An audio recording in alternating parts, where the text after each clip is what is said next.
Development ہے اور آئے روز جو بیانات تبدیل ہوتے ہیں، ایک تو خان صاحب کے بیانات اس لیے بھی تبدیل ہوتے ہیں کہ کچھ چیزیں جو پروڈکٹ کی جا رہی ہوتی ہیں اس کے مطابق نہیں ہو رہی ہوتی ہیں. یعنی مثال کے طور پہ کوئی یہ نہیں کہہ سکتا تھا کہ پارلیمنٹ کے اندر سے لوگوں کو گرفتار کیا جائے گا.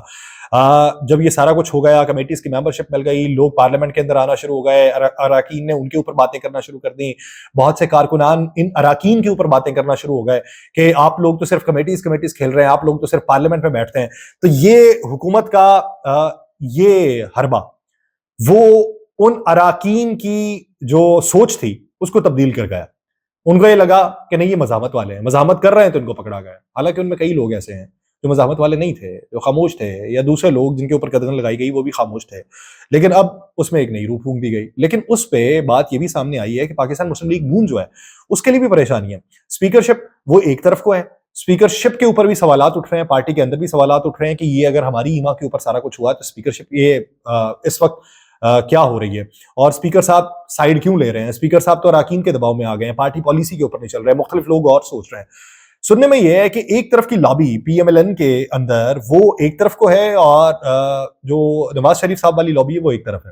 سننے میں یہ بھی ہے کہ اس پورے معاملے کے اوپر نواز شریف صاحب نے بھی تشویش کا اظہار کیا کہ اگر پھر سے یہی چیزیں شروع ہو گئیں تو چیزیں جو ہیں وہ حق میں نہیں رہیں گی. اب یہ تاثر جو نواز شریف صاحب کی طرف سے آیا ہے، یہ کیا مستقبل کو دیکھ کے ہے، یا پھر عمران خان صاحب کی وہ بات کہ انہیں دبکا کے بٹھایا گیا؟ میں تو نہیں اس بات کے اوپر یقین کرتا کہ انہیں دبکا کے بٹھایا گیا ہوگا. جانا چاہیں تو وہ جا سکتے ہیں، ارادہ انہوں نے بنایا تھا. اور میں اس وقت بھی کہہ رہا تھا کہ کچھ باتیں ٹیسٹر کے طور پہ لگائی جاتی ہیں، اور ابھی کی جو صورتحال ہے اس پہ تو انہیں یہ لگ رہا ہے کہ ادھر کو جانا چاہیے. لیکن بیچ میں کچھ لوگ ایسے بھی ہیں جو یہ کہتے ہیں کہ میاں صاحب جا کے سیاست جو ہے وہ مردہ ہو جائے گی.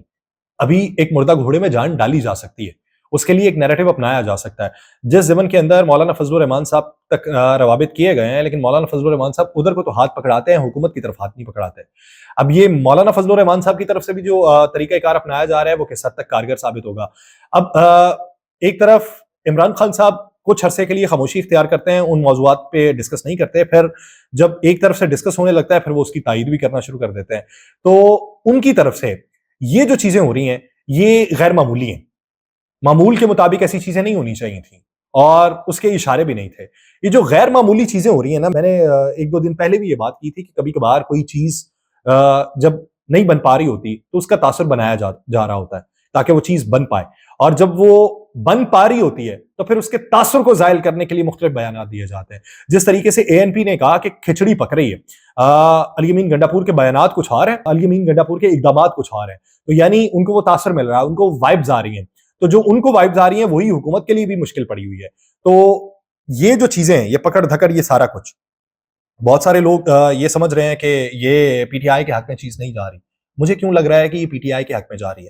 مجھے کیوں لگ رہا ہے یہ پی ایم ایل این کی مخالفت میں جا رہی ہے، لیکن یہ پیپلز پارٹی کی مخالفت میں نہیں؟ حیرت کی بات ہے. اور یہ کلی طور پہ بھی پی ایم ایل این کی مخالفت میں نہیں. بہت سارے لوگ یہ کہتے ہیں کہ اس سے ہمارے لیے بھی راستہ کھلے گا.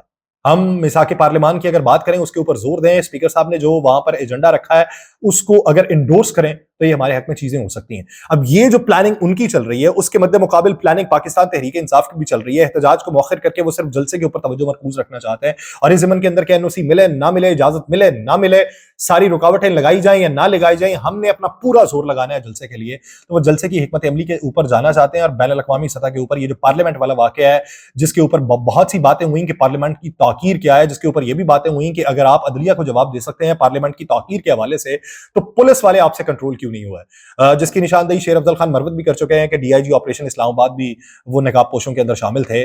تو وہ کہتے ہیں کہ میں نے پہچان بھی لیا تھا. تو اس ضمن کے اندر پولیس والوں کو کنٹرول کیوں نہ کیا جا سکا، اور ابھی تک آئی جی سے جواب طلبی کیوں نہ کی جا سکی کہ آپ نے کس صورت کے اندر یہ کہہ دیا کہ اسپیکر صاحب کو سارا علم تھا. اب ان ساری باتوں کو لے کے بڑی بیٹھکیں ہو رہی ہیں، اور یہ بڑی بیٹھکیں یہ پارٹی سطح پہ نہیں، شخصیاتی اور لابنگ کی سطح پہ ہو رہی ہیں، جہاں سے پارٹی ازم جو ہے اس کو فروغ ملتا ہوا دکھائی نہیں دے رہا. اب یہ دیکھنا ہے کہ کیا آنے والے دنوں میں مختلف پارٹیز کے نظریات ایک جیسے رکھنے والے وہ بیٹھے ہوں گے، اور دوسرے جو ہیں وہ الگ بیٹھے ہوں گے. یہ میری پیشین گوئی ہے کہ وہ بیٹھے ہوں گے پارٹی سے ہٹ کے، نظریات کے اوپر بیٹھے ہوں گے، اور آدھے صرف پارٹی سے وابستگی کے حوالے سے ادھر بیٹھے ہوں گے. ان میں مختلف پارٹیز کے لوگ شامل ہوں گے. چند دنوں بعد دیکھ لیجیے گا. مجھے دیجیے اجازت. اللہ نے کے بعد.